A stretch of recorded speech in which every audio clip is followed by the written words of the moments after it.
Barangay LS 97.1 Forever! Forever! Forever! Mga kwento ng pag-ibig, kwento ng pag-asa at mga kwento ng buhay dito sa Barangay Love Stories. Love Stories.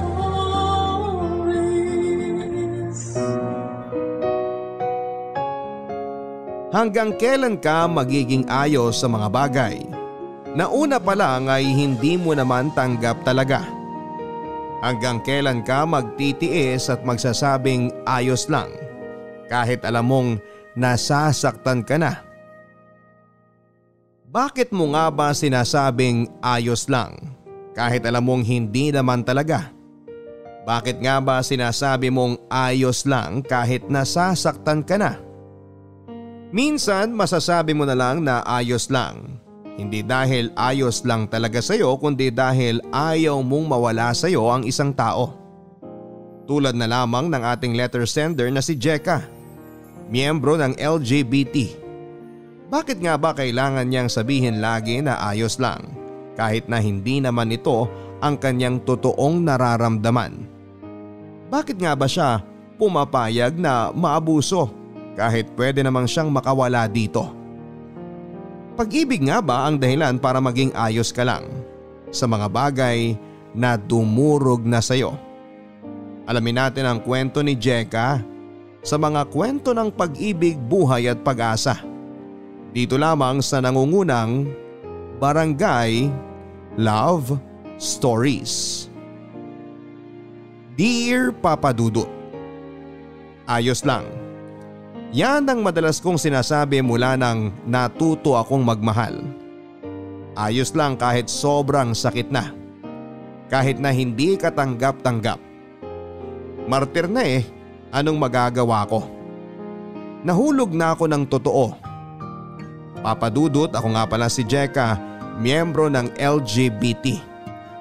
Isa po akong tomboy at kasalukuyang 35 na. Sa edad kong ito ay maniwala ba kayo na isang beses pa lang akong nagmahal? At ito ay nangyari 5 years ago. Noong nakilala ko sa Facebook, ang noon ay 20 years old na si Veronica. Pero dumating si Veronica sa buhay ko na wala akong ibang ginawa kundi ang magtrabaho. Isa po akong stay out na kasambahay sa mag-asawang Chinoy. Isang beses lang sa isang buwan ang day off ko, kaya naman wala talaga akong oras na makahanap ng karelasyon. Saka hindi naman talaga ako interesado. Iniisip ko kasi na wala namang seseryoso sa akin na babae. Ang katwiran ko ay baka dahil babae rin ako. Iwan din ako kalaunan dahil hindi ko kayang makabuntis. Lalaki pa rin ang pipiliin nila. Dahil darating ang araw na gugustuhin na nilang magkaanak. Yun ang takot ko, Papa Dudut, pero mas natakot ako noong naisip kong tatanda akong mag-isa. Kung lagi akong magiging takot sumubok magmahal. Kaya naman gumawa ako ng Facebook para doon maghanap ng magiging karelasyon na tatanggap sa akin. Sabi ng mga kaibigan ko ay madali raw doon makahanap. Basta mag-post lang ako ng mga picture ko na pangmalakasan. Yun nga ang ginawa ko at doon ko nakilala si Veronica. Tanggap niya ang pagiging tomboy ko. Masaya ako at masayang masaya. Sobrang ganda ni Veronica para sa akin. Maliit itong babae at payat, morena at chinita. Nag-aalaga ito ng pamangkin niya na anak ng kapatid niyang single mom. Yun lang ang ginagawa niya mula noong natanggal siya sa trabaho niya sa isang grocery store. Masaya naman daw siya dahil sabi niya ay mahilig siya sa bata. Saka kahit papaano ay binibigyan naman siya ng kapatid niya ng pera para pambili ng mga kailangan niya. Una pa lang ay nagkasundo na kaming dalawa ni Veronica. Kalog kasi ito kaya naman nawawala ang pagiging mahiyain ko. Siya rin ang madalas na nag-uumpisa ng usapan. Kaya hindi kami nauubusan ng pagkwekwentuhan. Madalas nga rin kaming nagvi-video call kahit nga habang naglalaba ako ng damit ng mga amo ko ay kausap ko siya. Dahil doon ay nagkamabutihang kaming dalawa at naglakas ng loob na ligawan na siya. Hindi na nga niya ako pinaligaw sa totoo lang at sinagot na niya ako. Nagulat nga ako, Papa Dudut. Sabi ko sa kanya, liligawan ko siya para masubukan ko namang manligaw. Dahil yon ang unang beses na gagawin ko yon kung sakali. Pero tumanggi siya. Hindi na raw kailangan noon dahil gusto naman daw niya ako. Sobrang saya ko noon, Papa Dudut. Ganito pala ang pakiramdam ng nagmamahal. Totoo nga ang sinasabi nila na kapag naranasan mo na ito, ay ayaw mo nang tigilan pa. Nung 4 na buwan na kaming magkarelasyon ay napagpasyahan naming magkita na. Siyempre pinaghandaan ko yon. Mula sa ipon ko ay bumili ako ng t-shirt at maong sa Divisoria. Pati bagong rubber shoes ay bumili na rin ako, yung tig 300 piso. Ngayon lang ako nakabiling muli ng bagong damit at sapatos. Nangihinayang kasi ako dati na bumili ng gamit ko dahil iniisip ko na luho lang yon. Pinagtitiisan ko ang mga lumang damit ko at ang pinaglumaang damit ng amo kong lalaki na ibinibigay sa akin. Mas importante kasi sa akin na makaipon, lalo na't sa akin umaasa ang pamilya ko sa Cebu. Pero sa unang pagkakataon ay napagastos ako sa damit. Gusto ko kasing maging presentable sa harapan ni Veronica. Nakahingi pa nga ako ng cologne sa anak ng amo kong babae para naman hindi nakakailang tumabi sa kanya kapag magkasama na kami. May dala din akong 2 pulang rosas na binili ko. Sabi kasi niya gusto raw niya ng bulaklak kaya kumuha ako. Nauna ako sa fast food kung saan kami magkikita. Na-late na nga ito ng 30 minutos at nang dumating na siya ay nagulat ako sa aking nakita.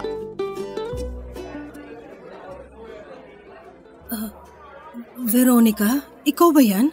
Oh, bakit parang nakakita ka ng multo? Ay sorry, nagulat lang ako. Pasensya na kung na-late ako. Nahirapan ako maglakad eh. Nagka-cramps kasi itong paa. Buntis ka? Ang obvious ba masyado? 5 months na akong buntis. Masyadong malaki kung magbuntis ako, no? Paano nangyaring? Siyempre, may nangyari. Akin ba yan? Bakit? May panggawa ka ba ng bata?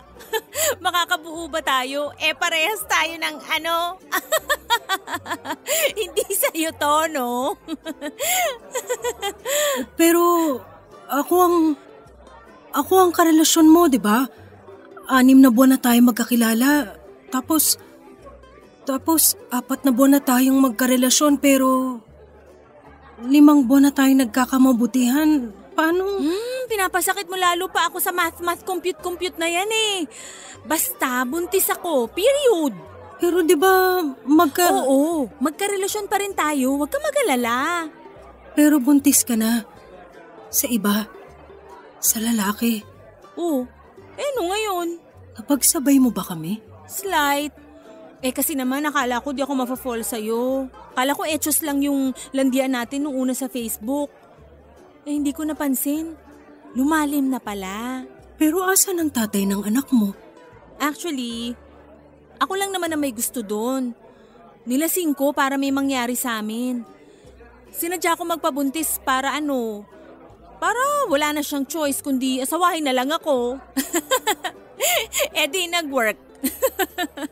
After kong sabihin sa kanya na buntis ako, bigla pa namang nawala. Nakakaloka. Paano ka? Andyan ka naman eh. Pero hindi ko anak yan. Well, mula ngayon, anak na natin to. Ayaw mo bang magkaanak? Gusto, pero hindi sa ganitong paraan. Anong gusto mo? Ikaw ang magbuntis? Wala ka namang choice, pumayag ka na lang. Tsaka sabi mo sa akin, lahat gagawin mo, di ba? Unang pagkikita pa lang kasi natin to, at tsaka... Puro ka lang pala salita eh. Uy, huwag ka umiyak. Please, baka makasama sa baby. Baby natin. Baby natin? So, ibig sabihin, tanggap mo na? Oo. Ayos lang ba talaga? Ayos lang.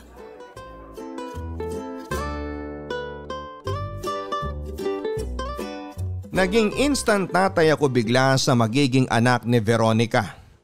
Wala naman ako magawa at hindi ako makahindi. Lalo na noong nakatitig na ito sa akin na para bang sa akin na nakadepende ang magiging buhay ng anak niya. Kung hindi ko lang talaga siya mahal ay hindi ako papayag. Pero andito na. Saka naisip ko na ito na ang pagkakataon ko para magkaroon ng sariling pamilya. Masaya din siguro ito. Si Veronica na rin ang nagsabi sa akin na mag-live-in na kami dahil pinapalayas na siya ng ate niya sa bahay nila. Dahil nahuli nitong kinukurot ang anak ng ate niya. Sana naman hindi niya ito gawin sa magiging anak namin. Baka naman hindi, anak niya yun . Sa bawat pagdaan ng araw ay naging masaya naman ako sa piling ni Veronica.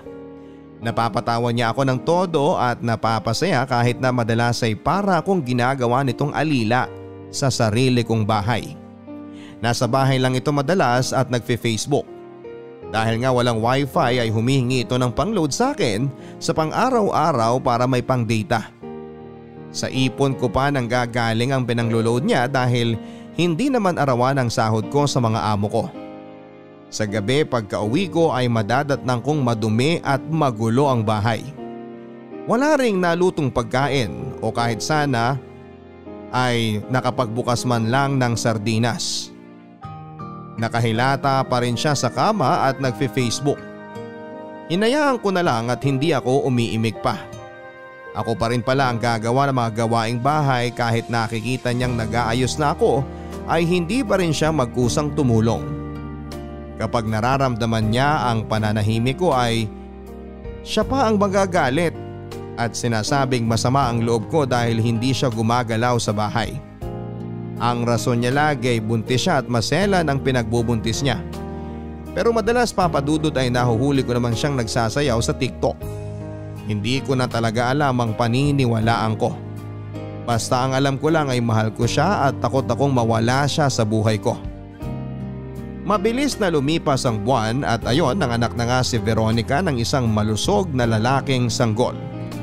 Jeric ang pinangalan namin para hindi nalalayo sa pangalan namin ni Veronica. Malaki ang nagastos ko sa ospital dahil cesarean siya. Nasaid halos ang ipon ko pero ayos lang dahil masaya ako na makitang ligtas at buhay ang anak naming dalawa. Iba pala ang pakiramdam Kahit alam kong hindi naman galing sa akin yung bata ay mahal ko pa rin na parang sa sinapupunan ko ito galing. Inalagaan ko silang pareho habang nasa ospital at hindi yun nagbago hanggang sa pag-uwi namin sa bahay. Inalagaan ko pa rin sila kahit nakakapagod ng trabaho bilang kasambahay at pagkatapos ay uuwi ka para asikasuhin naman ang iyong sariling bahay ay ayos lang. Nakakawala ng pagod ang makita ang mag-ina ko. Masayang masaya ako papadudod kaya naman mas lalo akong ginanahan na magtrabaho at muling makaipon para sa kinabukasan naming pamilya. Hanggang isang araw.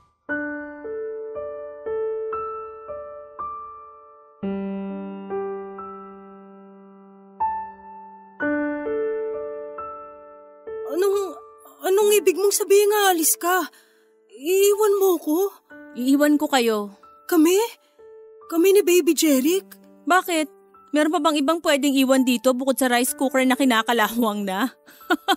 Patawa ka. Veronica, bakit? Ayoko na Ayaw mo na sa akin? Sa inyo ng anak ko. Pero anak mo yun, Veronica. Pues ngayon, anak mo na siya. Nakakapagod yung batang yan. Nakakapagod maging ina. Paano bang mapapagod ka? Ako na nga nag-aalaga sa bata. Kahit nga ang padidihin siya, hindi mo magawa. Siyempre, ayoko namang masira ang dibdib ko, no? Kaya nga kahit mahal ang gatas niya, bumibili pa rin ako para may mainom lang siya. Sinusumbat mo ba yan? Hindi sa sinusumbat. Gusto ko lang malaman mo na mahal ko ang anak natin. Mahal kita. Mahal ko ang pamilyang to at ilalabang ko to. Susme, wag nang lumaban-laban kasi wala ka na ring magagawa. Ayoko na talaga, I swear. Di mo na ba ako mahal? Gusto mo ba talagang marinig ang sagot ko dyan? Veronica. Di mo ako madadaan sa paawa-awa, epek mo na yan. Nakapagdesisyon na ako. Ayoko na. Tapos na tayo. Sa'yo na yung anak ko.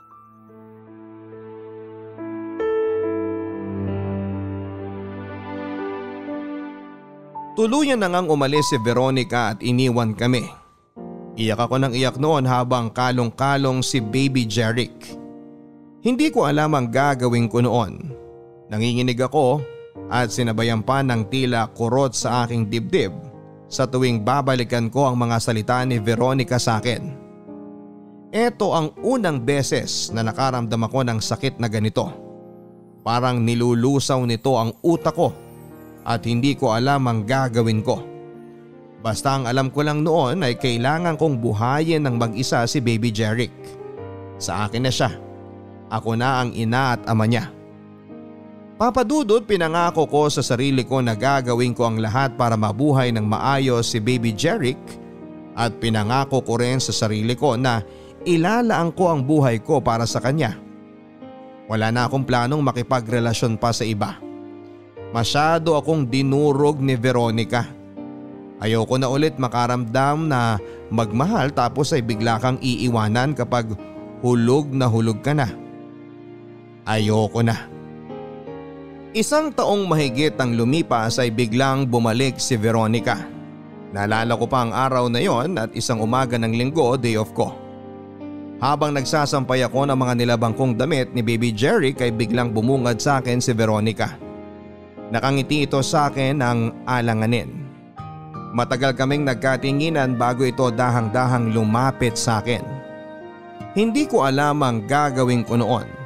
Nakatitig lang ako sa mukha niya at hindi ko namamalayan na unti-unti nang nababasa ng luha ang aking pisngi. Napakaganda pa rin niya. Walang pinagbago maliban sa pagpapaikli nito ng kanyang buhok na mas lalo nagpalutang sa kanyang ganda. Nang magkaharap na kami ay nakita ko sa kanyang mga mata ang mga luhang katulad ng pumapatak sa akin. Hindi ko napigilan ang sarili ko, Papadudot. Sinunod ko kung ano ang digta ng aking puso at yun ay ang yakapin siya at halikan. Hindi naman siya kumontra at sinuklian ang ginawa kong yakap at halik. Na-miss ko siya. Araw-araw mula nang umalis siya ay lagi ko pa rin siyang naiisip at sa gabi ay iniiyakan ko ng tahimik. Alam ko sa sarili ko na sa loob ng mahigit isang taon nitong pagkawala, alam kong siya pa rin ang mahal ko at walang pinagbago yon. Walang nagsasalita sa amin. Nagtitinginan lang kami na tila ba nagpapakiramdaman pa. Nanibago pa kaming pareho sa isa't isa. Muli ko siyang niyakap at sa pangalawang yakap na yon ay natuon ang atensyon ko sa umbok na tumama sa aking tiyan. Pumalas ako sa pagkakayakap sa kanya at pinagmasdan ang kanyang muka papunta sa kanyang tiyan. Pinalik ko ang tingin sa kanya at tumangulang ito na tila ba alam na niya ang nais kong tanungin. Buntis si Veronica. Buntis na naman si Veronica. Umamin siya sa akin na nung mga panahong nag-decide itong iwan kami ni Baby Jeric ay nakilala niya ang isang lalaki na 45 na ang edad. Sabi niya ay may kaya ito at inamin niyang nasilaw siya sa offer nito na ibibigay sa kanya ang lahat basta sasama siya dito. Sumama nga siya kaya niya iniwan kami. Masaya naman daw ang unang naging relasyon nila. Nakontento siya at akala niya ay yun na yun hanggang isang araw nalaman niyang may asawa pala ang lalaking ito. Galit na galit noon si Veronica pero wala na siyang magawa. Nakiusap ang lalaki na huwag siyang iwan at pinangako sa kanya na ibibigay pa rin ito ang lahat ng hilingin ni Veronica. Muli naman siyang nasilaw at pumayag na ilihim ang kanilang relasyon. Pero magaling ang asawa noong lalaki. Kaya naman nahanap nito ang tinitirhan ni Veronica. Binantaan siyang papatayin kapag hindi pa siya tumigil sa pakikiapid sa kanyang asawa. Pumayag si Veronica dahil sa takot at iniwan na ang tinitirhan niya. Wala itong bitbit na kahit na ano. Tanging sarili niya at ang ipinagbubuntis niya na 4 na buwan na. Kaya heto siya ngayon muling bumabalik sa akin dahil wala siyang ibang malapitan na alam niyang tatanggapin siya. Ako lang yon at hindi siya nagkamali. Tinanggap ko siya ng buong buo kasama ang kanyang magiging pangalawang anak. Humingi ito ng tawad sa akin at sinabing hindi na uulit pa. Natuto na raw siya at masaya siyang nakabalik sa akin. Natuwa ako, Papa Dudut. Mahal ko siya Mahal na mahal. Kaya naman napakadali lamang natanggapin siya at patawarin. Isa na namang kaming pamilya. Buo na naman kami at madadagdagan pa ng isa.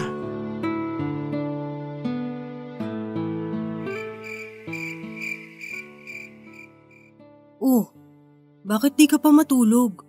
Gabing-gabi na. Alam mong hindi maganda si pinagbubuntis mong pagpupuyat, di ba? Wala lang. Di lang kasi ako makatulog. Gusto mo bang timplahan kita ng gatas? O may gusto ka bang kainin? May kanin pa dyan. Kung sakaling ayaw mo yung ulam na tortang talong, pwede naman kitang bilhan dun sa labas ng gusto mo. Ano bang… Salamat, Cheka. Hindi pa nga kita nabibilan ng pagkain na gusto mo Nagpapasalamat ka na agad dyan. Alam mo kung anong ibig kong sabihin. Alam mo kung bakit ako nagpapasalamat sa'yo. Sabi ko naman sa yung ayos na yun Hindi mo naman kailangang ulit-ulitin ang paghingi ng tawad at pasasalamat sa akin. Ayos na yun. Ayos lang ba talaga? Ayos lang. Ang swerte ko sa'yo. Ang swerte-swerte ko dahil kahit 2 beses na ako nagkamali, nandyan ka pa rin. Tinanggap ako pabalik. Kasi mahal kita. At nabasa ko sa pocketbook dati na pag mahal mo, matuto ka magpatawad. Pero di ka tanggap-tanggap ang… Tinanggap ko na lahat. Huwag mo na masyadong pasamay ng loob mo. Ayoko nakikita kang ganyan Ayoko maapektuhan ng dinadala mo. Ayoko maapektuhan ng anak natin. Salamat, Cheka. Mahal lang talaga kita, Veronica.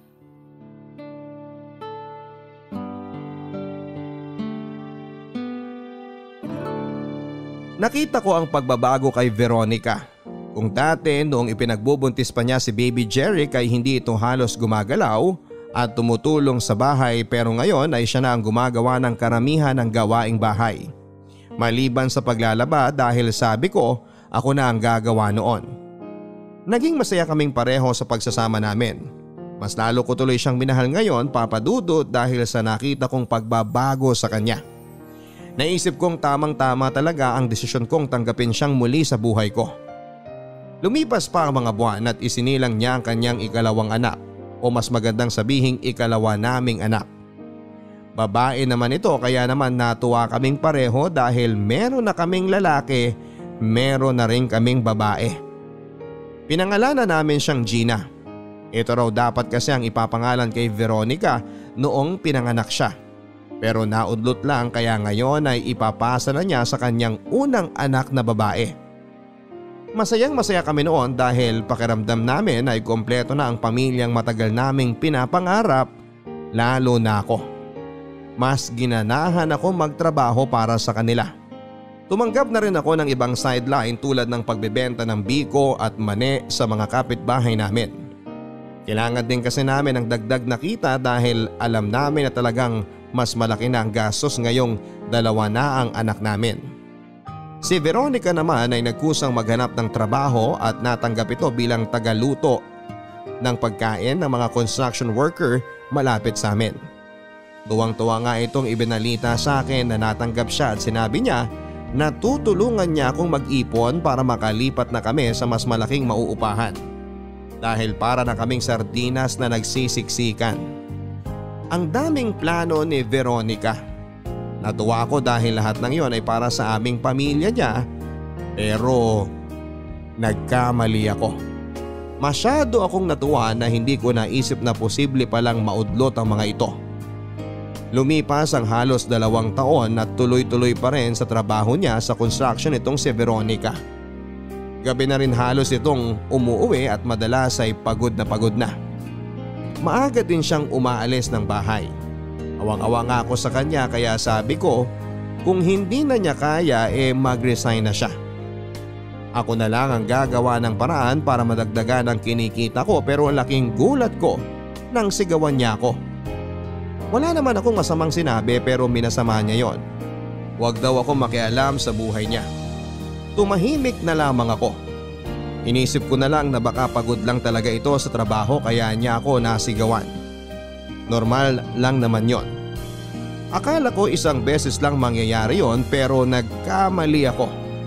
Lagi na itong bugnutin. Inisip ko na baka dala ng puyat. Lagi ito nagagalit sa akin at wala akong makuhang rason kung bakit. Lagi nitong pinupuna ang bawat pagkakamali ko kahit sobrang liit at sobrang tagal na. Bigla itong nang babalik na mga nagawa kong pagkakamali. Nalilito ako sa inaasal niya. Nakaramdam din ako ng panlalamig sa kanya.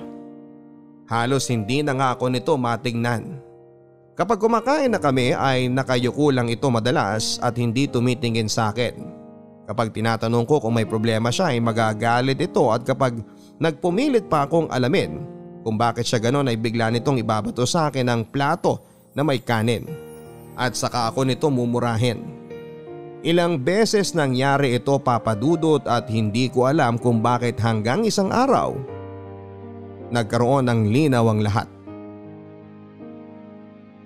Isang Lunes ng hapon ay may ipinabili sa akin ng amo ko sa hardware. Maraming tao noong nakarating ako doon at halos nasa labas ako ng hardware. Habang hinihintay na maubos ang customers ay patingin-tingin ako sa paligid habang mahinang kumakanta. Inaliw ko ang sarili ko sa pagtingin sa mga naglalakad sa mga nagbebenta. Panay din ang tingin ko sa mga establishmentong nakapaligid sa hardware hanggang sa napadapo ang mata ko sa isang motel sa kaliwa ng hardware. Bigla akong kinabahan. Bigla akong napalakad papunta doon. Nanginginig ang katawan ko habang nakatitig sa isang babaeng pinakapamilyar sa buhay ko. Dire-diretso ako at huminto lang ako ng may halos 2 metro ang layo ko sa kanya at kasama niya. Si Veronica yon at may kasama itong lalaki na ang tansya ko'y halos kaidara nito. Nagyayakapan silang naghahalikan kaya hindi nila ako napansin. Hindi nila napansin na nandun lamang ako at nakatingin sa kanila at hindi alam ang gagawin. Lumapit ako papadudot. Kinalabit ko si Veronica at nakita ko ang gulat sa mukha niya. Tinanong ako ng lalaki kung sino raw ba ako at hindi ako umimik. Kaya naman ibinaling ng lalaking yon ang tanong kay Veronica. Hindi ito umimik noong simula pero noong nakaisip ng isasagot ay bigla ako nitong sinampal at sinabing hinipuan ko raw siya at stalker daw ako. Sigaw ito ng sigaw at tila takot na takot. Nanlaki ang mga mata ko sa inasal ni Veronica. Sasabihin ko palang dapat sa lalaki kung sino ako pero binigyan na ako nito ng suntok. Ilang beses ako nitong sinuntok at nang mapahiga ako sa sahig at tinadyakan ako nito nang tinadyakan sa tiyan hanggang sa dibdib. Iyak ng iyak si Veronica. Hindi dahil sa nangyayari sa akin kundi sa pagpapanggap na na-trauma ito sa akin dahil sa pag-iisto ko at panggugulo sa kanya. Wala man lang umawat ng mga oras na yon. At nang mapagod na ang lalaki sa kakatadyak sa akin ay hinila na niya si Veronica para pumasok na sa motel na yon. Nang makalayo na sila ay saka ako tinulungan ng isang babae para makatayo. Nagtanong ito kung gusto ko raw bang magpa-ospital pero tumanggi ako at saka dahan-dahang lumakad na papalayo. Alam kong nakatingin ang mga nakasaksi sa pambubugbog sa akin ng lalaking yon. Kaya naman pinilit kong bilisan ang paglalakad para makaiwas sa kanilang mapanghusgang mga tingin. Bumalik ako sa bahay ng amo ko at alalang-alala ito sa sinapit ko. Nakiusap ako papadudot na uuwi na muna ako at pumayag naman sila. Hindi ko sinabi sa kanila ang nangyari kung bakit ako nabugbog. Kailangan ko munang makausap si Veronica. Gusto kong maniwala na may maganda siyang dahilan kung bakit niya nagawa yon. Dumaan ako sa kapitbahay namin na nag-aalaga sa mga anak namin ni Veronica. Nagulat sila dahil maaga akong umuwi at puro galos. Gusto nilang linisan ang mga sugat ko at dampian ang mga pasako ng yelo pero tumanggi ako. Inabot ko ang bayad ko sa kanila para sa araw na yon ng pag-aalaga nila sa mga anak namin ni Veronica. Umuwi ako at saka inasikaso muna ang mga bata kahit sobrang sakit na ng aking katawan. Nagawa ko pang magluto ng hapunan, alam kong pauwi na rin si Veronica. Baka gutom na siya. Ayokong magalit siya lalo sa akin kapag nadatnan niyang wala siyang makakain.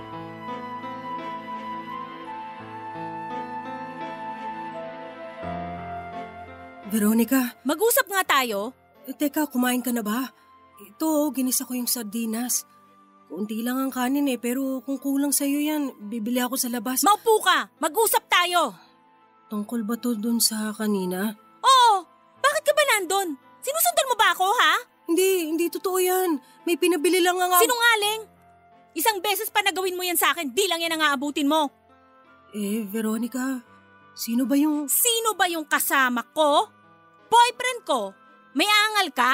Pero akong... Kung magbo-boyfriend ako, wala ka ng pakialam doon. Pasalamat ka nga kahit na may kabit ako Di pa rin kita iniiwan. Pero mali yun, Veronica. Mali ba na magharap ng kalinga ng isang totoong lalaki? Yung lalaking magpapaligaya talaga sa akin? Di ka ba maligaya sa akin? Kung sasabihin kong oo, maniniwala ka? Tatanggapin mo? Di ko alam. Jeka, hindi na ako masaya sa'yo. Di mo ba maramdaman yon? Di mo na ba ako mahal? Ipapabugbog ba kita kung mahal pa kita? Ayusin natin to. Baka natutukso ka lang. Alam ko mahal mo pa rin ako. Iba rin ang kapal ng mukha mo, no? Iba rin Alam mo ba kung anong ginawa namin sa motel kanina? Ha? Alam mo ba? Ayoko nang alamin. Dali, makinig ka! Ginusto mong mag-imbestiga di ba? Veronica, please. Ang galing niyang humalik. Ang galing-galing niya, Jeka. Walang-wala ka sa kanya. Kaya nga di ako nakokonsensya kung sakaling ilang beses kitang iputan sa ulo dahil napapaligayan niya ako ng sobra. Bibili lang ako ng kanin sa... Yung mga haplos niya, iba. Yung mga yakap niya, di mo mapapantayan kahit anong gawin mo. Tama na! Tama na, please! Umupo ka dyan! Makinig ka! Intrimitida ka, di ba? Pues, ikukwento ko sa'yo ng detalyado lahat.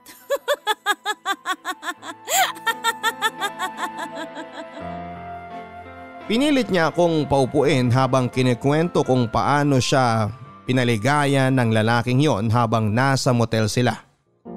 Umamin din siya na ilang beses nang may nangyayari sa kanila ng lalaking yon na kasamahan niya pala sa trabaho. Nilista pa nito lahat ng motel na pinasukan nila at sinabi niya sa akin na kung sakaling hahanapin ko siya ay nandun lang siya sa isa sa mga motel na yon at nagpapaligaya. Iyak ako ng iyak noon, Papa Dudut. Nanginginig ang buong katawan ko habang pinakikinggan ang mga sinasabi niya. Sa huli nang matapos siya ay sinipa niya ako sa hita at sinabing bumili na ng pagkain niya dahil gutom na siya. Dinuraan pa ako nito sa mukha nang tumingin ako sa kanya at saka tumawa. Hinang-hina ako noon, Papa Dudut, hindi dahil sa mga inabot kong pasa at sugat, kundi dahil sa mga narinig ko kay Veronica. Akala ko ay nagbago na siya. Lumala pa pala siya. Nagtuloy-tuloy ang relasyon nila ng lalaking yon, Papa Dudut. Wala akong imik sa lahat ng ginagawa niya. Minsan gusto ko na lang umalis at kunin ang mga anak namin pero anong karapatan ko para gawin yon? Hindi ako ang nagluwal sa mga batang kinikilala ko na ring mga anak. Higit kanino man ay si Veronica ang may karapatan sa kanila. Isa pang dahilan kung bakit hindi rin ako makaalis ay dahil mahal ko pa rin siya kahit ganito na ang ginawa niya. Tiniis ko na lamang sa tuwing nagpapaalam ito sa akin para sabihing mag-check-in sila ng boyfriend niya. Tinitiis ko na lamang kapag umuwi ito at dikit na dikit ang amoy ng pabango ng lalaki sa kanya.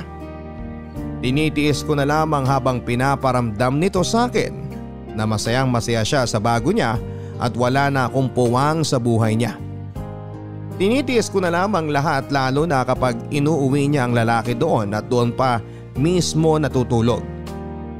Sinabi na nito ang tungkol sa aming dalawa ni Veronica at tanggap nung lalaki na kasama na siya sa relasyon naming dalawa.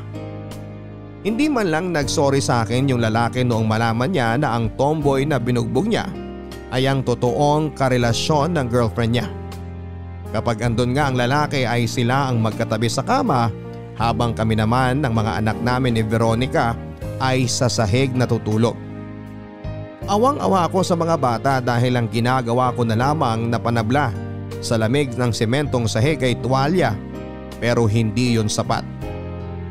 Tumigil na sa pagtatrabaho si Veronica at yung lalaki na lang ang nagtatrabaho sa construction. Pero nabalitaan kong matatapos na raw ang kontrata nito kaya namumroblema siya kung saan siya hahanap ng trabaho sa susunod. Ang sabi ni Veronica ay wag na raw intindihin ng lalaki ang trabaho dahil nandun naman daw ako para makapagbigay ng pera. Nilapitan pa nga ako ni Veronica para sabihin na kapag nawala na ng trabaho yung lalaki at lumapit ito sa akin ay pautangin ko lang daw. Mabait naman daw yon at nagbabayad ng utang. Hindi totoo yon, Papa Dudut. Mula nang pinautang ko ito tuwing sahod ay wala ni isang kusing na bumabalik na kabayaran. Hanggang isang araw ay hindi lang nagpaalam ang lalaki at hindi na nagparamdam. Ramdam ko ang lungkot ni Veronica mula nang hindi na nagparamdam ang lalaking yon. Araw-araw pa rin itong nag-aabang sa labas at umaas ang babalik yung lalaki sa bahay namin. Bawat tunog ng cellphone nito ay hindi siya mapakali. Nakatodo pa ang ringtone niya para marinig niya kung sakaling tatawag yung lalaki sa kanya pero wala. Hindi na bumalik pa yung lalaki. Palihim na umiiyak sa gabi si Veronica. Ayaw nitong marinig ko marahil ang iyak niya ng pagsisisi. Kunwari na lang ay hindi ko siya naririnig para hindi na rin ito mapahiya. Pero sa totoo lang ay sinasabayan ko na rin siya ng pag-iyak dahil nasasaktan ako na nasasaktan siya. Nasasaktan ako na may iniiyakan siyang iba.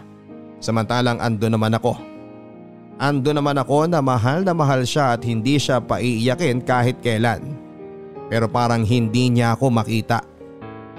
Ando naman ako noong simula pa lang pero bakit para lang akong kasangkapan sa bahay na dinadaan-daanan lang ng paningin niya.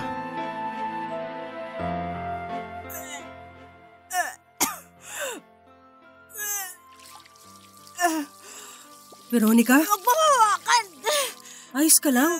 Ano nangyayari sa'yo? Sabi nang wag mo akong hawakan eh. Teka, ikukuha kita ng tubig.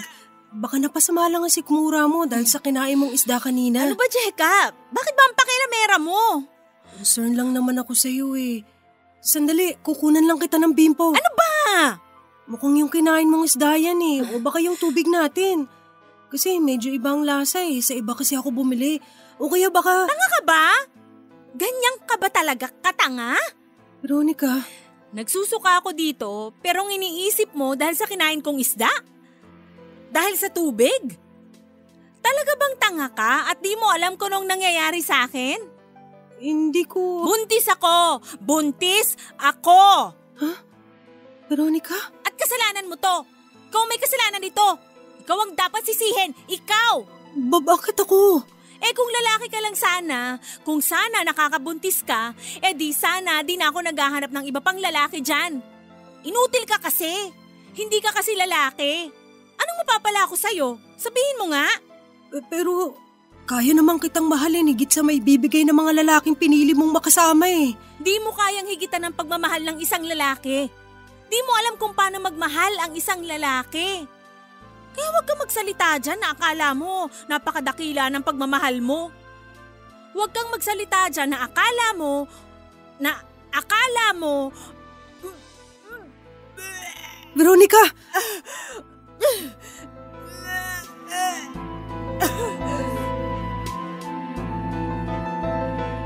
Kumpirmadong buntis nga muli si Veronica At sa huling nakarelasyon nitong lalaki ang nakabuntis sa kanya. Sinubukan naming hanapin ang lalaking yon pero nabalitaan na lang naming sa dati nilang katrabaho na umuwi na raw sa Davao mula nang natapos ang kontrata sa trabaho dahil pinauwi na ng asawa niya. Papa Dudut, may asawa din ang lalaking yon at ngayon lang din namin nalaman ni Veronica. Tulala noon si Veronica at alam kong kinagulat niya ang nalaman niya. At alam kong sobra itong nasaktan dahil sa panluloko sa kanya ng lalaking yon. Pero nangyari na. Ando na. Nagkamali na naman siya pero sabi ko naman sa kanya na tatanggapin ko siya. Handa akong akuing muli ang dinadala niya. Hindi ito umiimik. Halatang prinoproseso pa nito lahat ng mga nangyayari sa kanya. Halos hindi ito kumain mula nang nalaman niya ang tungkol sa lalaki. Ako ang nahihirapan dahil bukod sa mga anak namin ay kailangan ko rin siyang alagaan. Hindi na muna ako pumasok sa trabaho at nakiusap ako sa mga amo ko na pansamantala muna akong hindi papasok dahil kailangan ako ng asawa ko. Mabuti na lang at maunawain sila. Hindi na nga rin nila kinaltasan ang sahod ko sa mga araw na hindi ako pumasok dahil naiintindihan nila ang sitwasyon ko. Tinutukan ko ang pag-aalaga sa pamilya ko na kahit nagkakasakit ako ay tuloy-tuloy pa rin ako.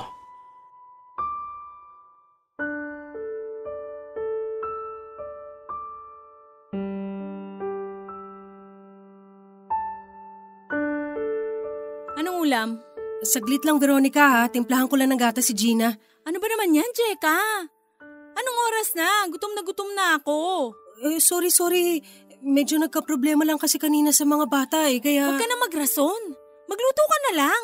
Oo, ito na. Ano na naman yan? Okra. Ipapatong mo na naman dyan sa kanin?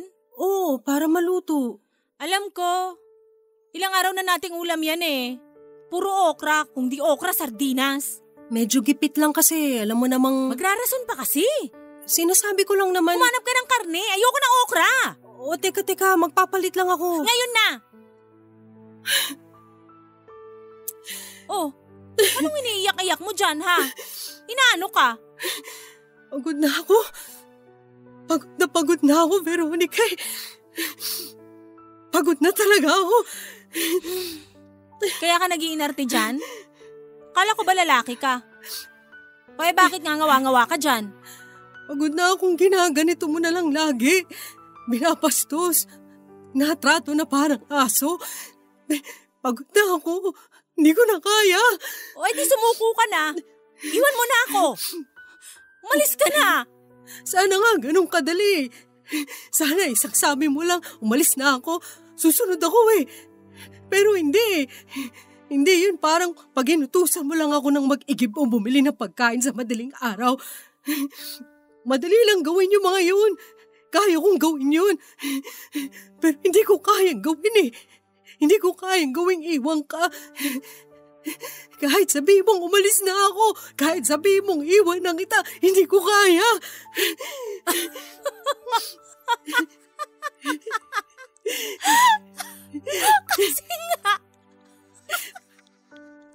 Kasi nga tanga ka Tangang tomboy. Talo mo pa ang aso kung makasunod sa akin Pweh, nakakaumay ka. Mahal kita, Veronica. Mahal na mahal. Tanga. Mahal. Tanga.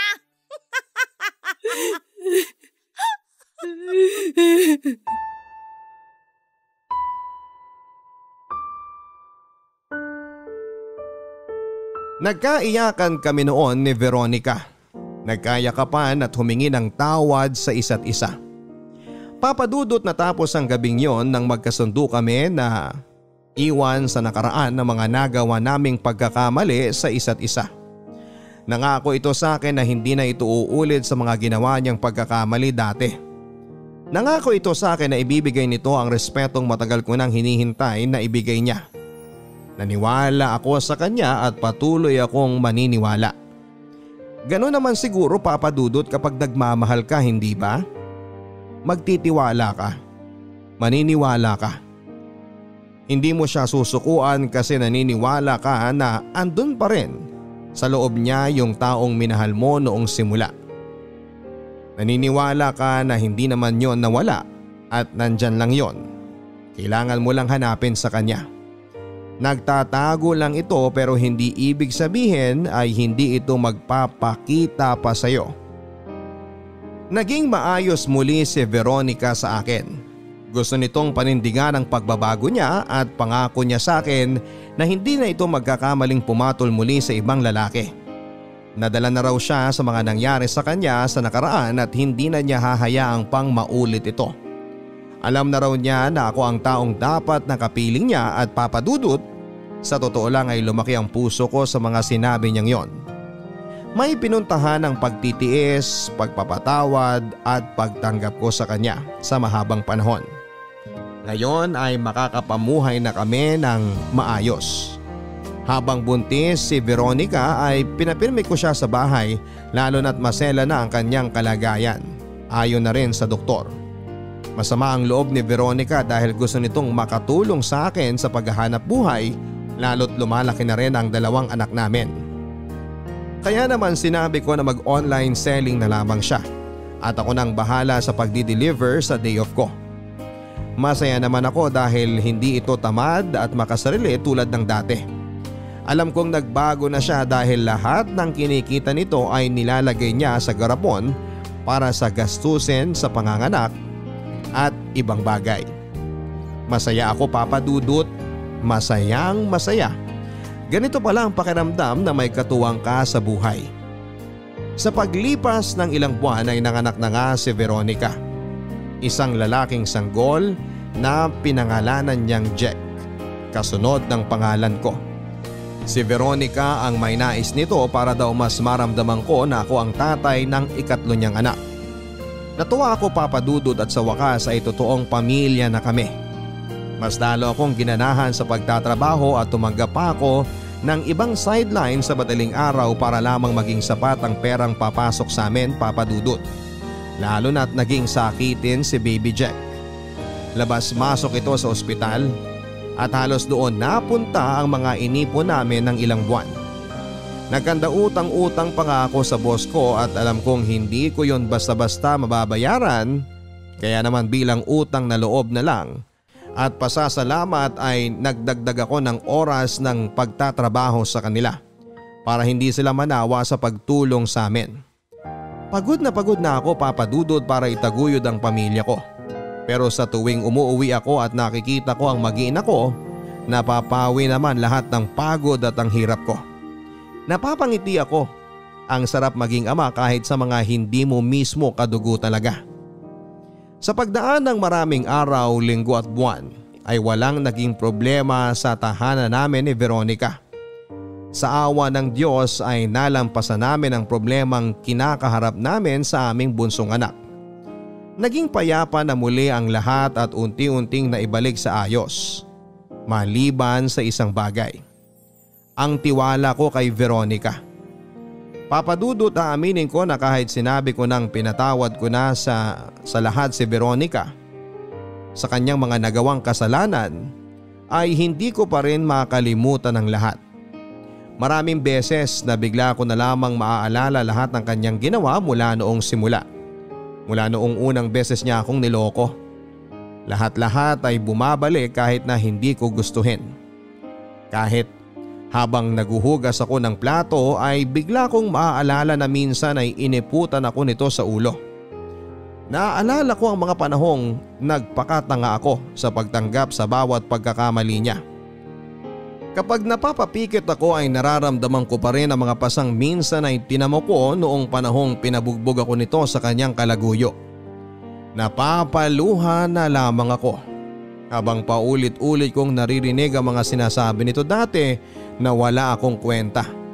Na kung sana ay lalaki lang ako ay mapapaligaya ko siya tulad ng mga naging kabit niya. Napakasakit na balikan yung mga panahong dinuduro-duro niya ang pagkatao ko habang pinamumukha sa akin na walang magmamahal sa katulad ko. Papa Dudut, oo, nagpatawad ako. Pero hindi naman ibig sabihin noon ay totoong nakalimot na ako. Hindi ko sinabi kay Veronica ang nararamdaman ko sa tuwing bumabalik sa aking alaala ang lahat ng mga nangyari mula noong simula. Ayoko kasing pag-awayan pa namin yon. Ang iniisip ko ay baka mawala din yon kapag tumahimik ako. Mawawala din yon kapag tumagal at kapag pinalipas ko. Pero nagkamali ako. Habang kinikimkim ko ang lahat ay mas lalo itong nagwawala. Mas lalo itong naguhumiyaw at tila nawawalan ako ng kontrol sa emosyon ko. Pero sinubukan ko pa rin kalabanin yon para hindi masira ang nagiging maayos na relasyon namin ni Veronica. Pero sadyang malakas ang pakiramdam niya. Alam niyang may mali. Hindi ko alam kung sadyang malakas ang pakiramdam niya o sadyang hindi lang ako magaling magtago talaga.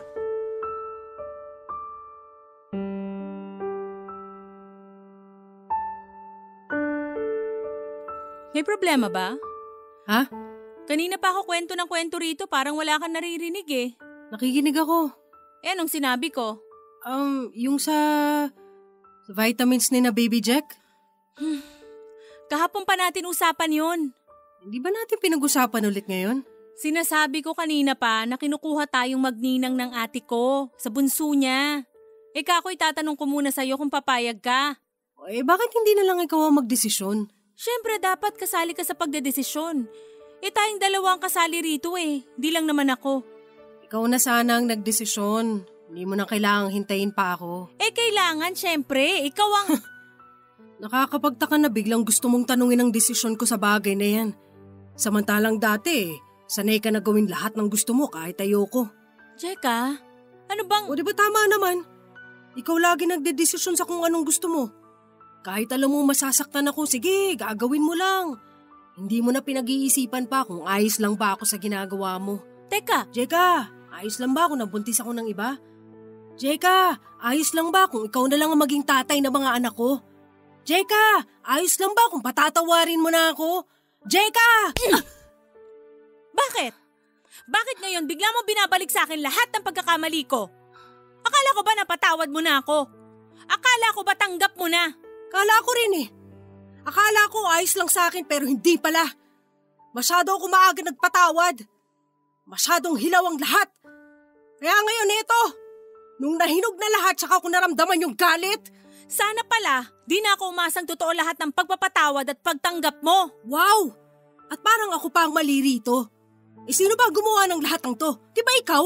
Oo, pero sana di ka na lang nagpanggap na ayos lang sa'yo lahat. Kailangan ko magpanggap na ayos lang ang lahat dahil mahal kita. Mahal na mahal. Kasalanan ko pa ba yun? Kasalanan ko ba na patawarin kita dahil gusto lang kita uli sa buhay ko? Kasalanan ko ba yun? Pero sana, nagsabi ka na lang ng totoo. Hindi yung ganito na araw-araw pinaparamdam mo pa rin sa akin yung mga pagkakamali ko dati.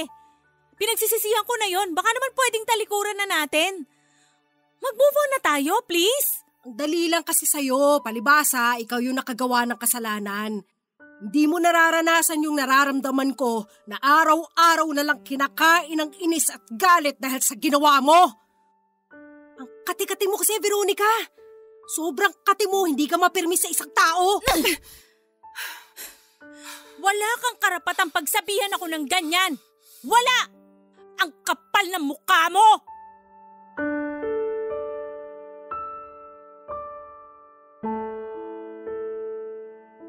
Umalis si Veronica sa bahay at iniwan muli sa akin ang 3 anak namin. Hinayaan ko ito at hindi ko na siya hinanap. Pakiramdam ko naman ay babalik din siya lalo na at wala naman itong dinalang kahit na anong gamit niya. Baka nakitulog muna sa mga kaibigan namin pero hindi ko rin kinontak ang mga kakilala namin. Ayokong lumaki ang ulo niya at isiping hindi ko siya kayang mawala sa buhay ko dahil papadudot. Handa na ako kung sakali mang hindi na siya bumalik pa. Sapat na sa akin ang 3 anak na iniwan niya. Oo, andun pa rin ang pagmamahal ko sa kanya, pero sa paglipas naman siguro ng panahon ay mawawala ito. Lumipas ang maraming araw, linggo at buwan, pero hindi na nagpakita at nagparamdam pa si Veronica. Yun ang senyales na talagang kailangan ko nang kalimutan siya at ipagpatuloy na lang ang buhay kasama ang mga iniwan niyang anak sa akin. Hindi man katulad ng dati ang lahat, Papa Dudut, pero mas nakakahinga na ako ngayon.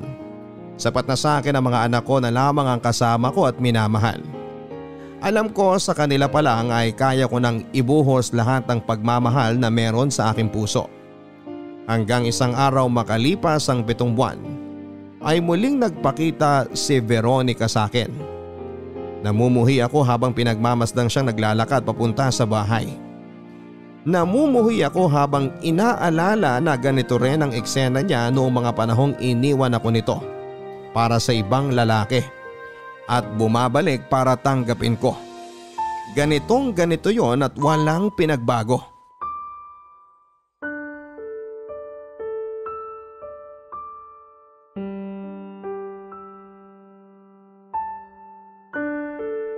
Kumusta na ang mga bata? Ayos naman. Pwede ko ba silang makita? Nasa kapitbahay, nakikipaglaro. Bakit di sila pwedeng dito na lang sa bahay maglaro? Mukhang kumpleto naman ang mga laruan nila. Ginagawa ko eh. Naglalaba ako tsaka mamaya asikasuhin ko yung mga delivery ng itlog na pinangnenegosyo ko. Hindi ko maaalagaan ngayon kaya dun muna sila sa kapitbahay. Eh malalaki na naman sila. Mas ayos yata kung… Huwag muna akong turuan, Veronica. Alam ko kung anong makakabuti sa mga anak ko. Anak ko sila, Jeka. Oh, ikaw ang nagluwal sa kanila pero inalagaan mo ba? Di ka makasagot. Kasi mas nanay pa sa iyong inahing pusa na hanggat hindi sigurado sa paglaki ng mga kuting niya, hindi niya iiwan. Eh ikaw, asan ka lagi tuwing lumalaki sila? Lagi kang nawawala, di ba? Kung saan-saang bubong ka pumupunta para magpakasaya, samantalang mga kuting mo nangungulila sa gatas mo. Please, Jeka. Ayoko makipag-away sa'yo. Oo, mali na ako. Masyado lang akong nadadala ng emosyon. Kung ayaw mo makipag-away, di sana hindi ka na lang nagpakita rito. Hinayaan mo na lang sana kami rito dahil kaya naman namin nang wala ka eh. Pero di ko kayang wala kayo. Ah, talaga? Talaga? Buntis ako. Ulit? Ha! Talo mo pa talaga ang pusa. Bumalik ako kasi… Kasi hindi ka na naman mapanindigan ng nakabuntis sa'yo. Pwedeng hulaan? May asawa na naman ba? O baka naman hindi pa ready na maging ama dahil aksidente lang lahat. O baka naman dahil lasing ka na naman, kaya hindi mo na naman alam ang ginagawa mo. Ano? Mamili ka sa mga sinabi ko. Wala ni isa dyan. Eh ano? Handa akong panindigan ng nakabuntis sa akin. Eh yun naman pala eh. Eh bakit ka pa nandito? Ano pa bang problema mo? Hindi ko siya mahal. At problema ko yun? Ikaw ang mahal ko, Jeka. Ha! Mahal? Parang di mo na nga alam magmahal ng iba kundi ang sarili mo na lang eh. Masyado ka madamot, Veronica. Madamot ka. Alam ko marami kong nagawang pagkakamali sa'yo. At sige, isumbat mo yun sa akin araw-araw. Maiintindihan ko. Mauunawaan ko. Basta tanggapin mo lang ako uli. Sa tingin mo ganun kadali yun? Papasok ka ulit sa buhay ko, sa buhay ng mga anak natin, tapos sasabihin tatanggapin kita na para bang walang nangyari? Mahal mo pa ba ako? Hindi na importante yan. Mahal mo pa ba ako? Oh! Mahal pa rin kita. Eh di tanggapin mo ako. Hindi. Hindi ko na gagawin yan. Hindi na ako tanga para tanggapin kita ulit at yung pagkakamaling nandyan sa tiyan mo. Sapat na sa akin ang 3 batang iniwan mo dahil sa pagkakamali mo. Masaya na ako, Veronica. Malaya na ako sa pagiging tanga sa'yo, kaya utang na loob, umalis ka na. Jeka, please. Please, huling chance na, please. Umalis ka na! Jeka! Jeka! Umalis ka na! Lumuhod sa harapan ko si Veronica habang patuloy ang kanyang pag-iyak. Ito ang unang beses na nakita ko siyang umiyak ng ganon. Pinagtutulakan ko na ito palabas ng bahay pero mapilit siya. Patuloy ito sa paghawak sa pintuan para hindi ako magtagumpay na mapalabas siya sa aking bahay. Hanggang sa makita ko na lamang ang pulang likido na umaago sa kanyang hita. Nabahala ko dahil mukhang napalakas ang puwersa ko sa kanya. Napalabasin siya sa bahay. Humingi ako ng tulong sa mga kapitbahay para makakuha ng masasakyan at madala agad siya sa ospital si Veronica. Sa ospital ay nakahinga ako ng maluwag nang malamang kung ayos lang ang pinagbubuntis niya. Nadala lang ng stress at pagkapuwersa ang nangyari. 3 araw ito sa ospital at ako ang nagbayad ng bills dahil wala naman siyang pera. At ayaw niyang sabihin kung saan ang ama ng kanyang anak dahil ayaw na raw niyang magpakita dito. Mapilit pa rin siya na makipagbalikan sa akin. Paulit-ulit na nagmamakaawa sa akin at tanggapin ko siyang muli sa buhay ko. Panayang hindi ko. Sabi ko ay ayoko na talaga. Tigilan na niya ako at hinatid ko ito sa bahay ng kanyang ate para may makasama ito habang nagpapalakas. Sinubukan itong habulin ako pero mabilis akong sumakay ng taxi para hindi na siya makahabol pa. Kailangan ko nang umuwi. Malamang ay inip na ang mga anak ko sa kapitbahay. Kailangan ko na rin magluto ng hapunan namin. Ang laking perwisyo talaga nitong si Veronica sa akin. Nasira ang schedule ko. Nang makarating na ako sa kapitbahay ay agad ko nang kinuha ang mga bata at saka inuwi.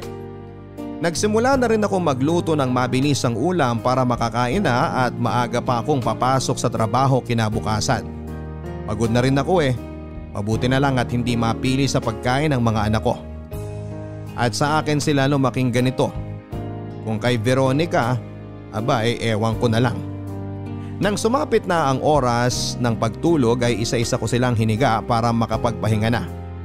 Hindi rin ako nahirapan sa pagpapatulog sa kanila dahil mukhang napagod ang mga ito sa kakalaro mula kaninang umaga. Nang makita kong mahimbing na silang nakatulog ay napangiti ako habang pinagmamasdan pa sila ng ilang segundo. Tumayo na ako ng dahan-dahan sa pagkakaupo sa gilid ng kama at saka nagtungo sa labas ng bahay dala ang aking cellphone. Nagdial ako ng numero at makalipas ang ilang minuto ay sinagot ito ng isang babaeng tuwang-tuwa na tumawag ako. Napangiti ako at naluha dahil masaya akong narinig ang masaya nitong tinig. Nagkausap kaming dalawa ng halos 30 minutos bago ko pinatay ang tawag. Maaga akong papasok sa trabaho para magpaalam ako sa boss ko na mag-half day na lamang ako dahil may susunduin pa ako na uuwi sa bahay. Walang iba kung hindi si Veronica. Kailangan kong sunduin si Veronica para iuwi na sa bahay ko. Sa bahay namin. Oo, Papa Dudut, tinanggap kong muli si Veronica sa buhay ko at alam kong alam niyong lahat ang dahilan kung bakit. Muli kaming nagkaayos ni Veronica. Nangako ito na ito na raw ang huling pagkakamali at kasalanang gagawin niya. Natuto na raw siya. Naniwala ako at alam kong totoo naman ang sinasabi niya at pagkakatiwalaan ko siya.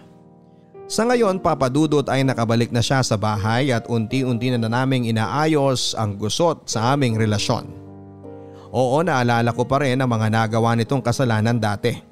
Pero hindi ko na lang pinapahalata at sinasabi sa kanya para wala ng away. Gusto ko nang maging maayos ang lahat at talikuran ang mga ala-alang yon.